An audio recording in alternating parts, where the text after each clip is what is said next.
Outriders is massive, both in terms of game length and the numbers of hours you'll be able to pour into it, and the physical distance you'll traverse over the course of the story. So today we're excited to show you more of the journey and structure of Outriders, how you move about the game and how the various features, systems and story all come together. In last month's broadcast, we explored the first city, the area of Enoch first settled by the refugees of Earth. Everything from this section of the game unfolded here, in this area of the map. The first city sits within a larger area of colonized Enoch, which you can see here. Here, humans have made a life, as best as they can, and built cities, strongholds, factories, and mines as they try to survive. This is where the Outriders are first reawoken from cryosleep, and where your first hours in the game are spent.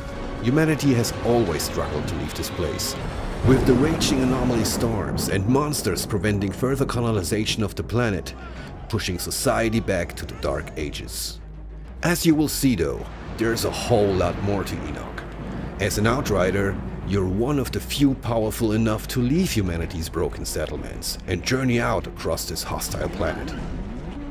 But what does that mean in actuality? Outriders takes advantage of a hub-and-spoke structure, connecting busy, settled areas, the hubs, with combat arenas and free roam areas, the spokes. The main story missions push you through the game, and a large number of side quests and additional content can be discovered on or off the beaten path. As side quests scale to your level, so do the rewards. It means even early side quests can be meaningful played late in the game. And it's worth saying side quests aren't fluffy objectives that take place in the same play spaces you've experienced in the main game. They're new, bespoke areas of Enoch that you could miss entirely, and they often reveal more secrets about the world and lore. Let's travel quickly to Eagle Peaks, the snow-capped mountains that encase the war zone, to take on a side quest there. Is this your whole company? There used to be more of us. Something happens to the men up in these hills. We hear voices. Some leave and don't come back. Same for anyone who goes looking for them. But maybe an altered could have more luck in finding them. Could you lend a hand? All right, let's play detective. If I was a missing soldier wandering off into the night hearing voices, where would I go?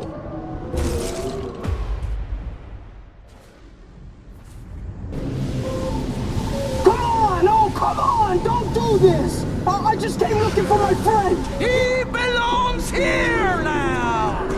We all do! Today, the storm welcomes an apostate into its loving embrace! So it seems the last remaining survivor of our missing soldiers was just sacrificed to the anomaly? We need to have some words with this deadly cult and its leader. ECA! Overload! Target designated! They've got nowhere to run!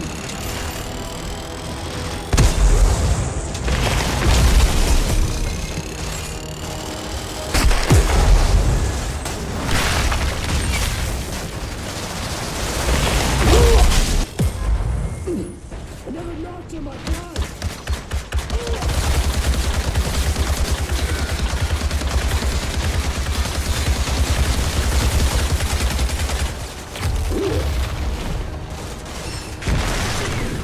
We're only giving you a small taste of this little side adventure. It takes a fair bit longer to make our way into the inner chambers here. And as always, we like to keep some surprises for you. But it's time now for an epic showdown with the altered cultist leader. Firing on target! They've got nowhere to run!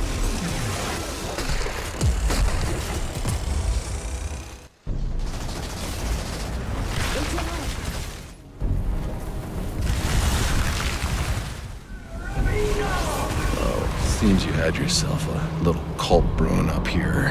I don't know, this place seems to make people flip their fucking lids. Yeah, nice. By completing the side quest, we can now choose a sweet piece of new gear as a reward. With that sorted, let's talk a little bit more about hubs. In hubs, your weapons are holstered for a time, and you can soak in a bit of life on Enoch. Here you can visit vendors to sell scrap and purchase gear, frequent bars to gather gossip and bounties, Call it the liver spinner. and pick up side quests from one of Enoch's many eccentric denizens. What exactly is your business? Certain mercenary services? It's hard to show this without spoilers, but as you progress through the game, the world state and NPC dialogue is affected by pivotal moments from the story, and new side quests unlock, some of which are hidden in earlier hubs and play spaces, further rewarding exploration. Combat feats also come with achievements. Complete a collector's quest like bounty or monster hunt, and NPCs will recognize and reward your triumphs. In bringing to life a new sci-fi universe, we are adamant that these settled areas feel dynamic and alive. Oh, and if monster hunts piqued your interest, stay tuned for a future broadcast to learn more about them. Well, this should be interesting. Crucially, hubs also allow you to check in on your Outriders truck and crew, which will grow as you progress throughout the game. We're going to talk more about your Outriders truck in the future, but its primary function is to transport you through the world, bringing many of the features of a town with it. All the functionality you'd expect from a hub hits the road with you. Your weapon vendor, your crafting, your crew. The truck is a moving RPG village. Now you don't operate the truck yourself. That job falls to your driver, Jakob, who we will talk more about later. But the customization options are vast, so you can personalize your ride along your journey. Okay, let's pack up and hit the road now. I need to head to the forest to continue my journey. Let's take a quick moment to introduce the crew. Your ride or dies accompany you on your quest to discover the source of the signal. Here we can see Jakob, who drives the truck and can handle any customization of the vehicle. Jakob was with your Outrider during the first arrival on Enoch, 30 years prior. A bright-eyed youth with an exciting life ahead of him on a new planet. Time has not been kind to poor Jakob. Here's Sahidi, who we met in the last broadcast. One of the few people on Enoch with a grasp on science and how to get mankind out of the pickle they happen to find themselves in. You can talk to Sahidi for weapon mods and crafting. We'll be talking more about this topic in the next broadcast. Finally, at least for the moment, there's Bailey, who has been appointed to your team by Corrigan, the Grand Marshal of Trenchtown, who's allowed you travel through the various sectors of the settlement. Let's go. Bailey hates the arrangement as much as you do, but is forced to join the journey. In camps like this, Bailey also acts as a gear vendor, with a host of unique weapons and armor you can trade for scrap. Other notable features of a given camp? Your stash, where you can store and withdraw equipment that you might not be able to hold on your person. The stash also allows you to move gear freely between your roster of player-built characters. Next to the hammock here, you'll always be able to change and customize the look of your Outrider.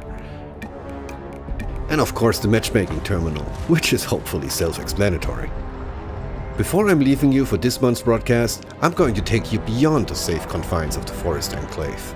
It's a beautiful night, so let's head out there and explore. Hey, you remember my tunes I used to play? Like it was yesterday. I can still remember some of them.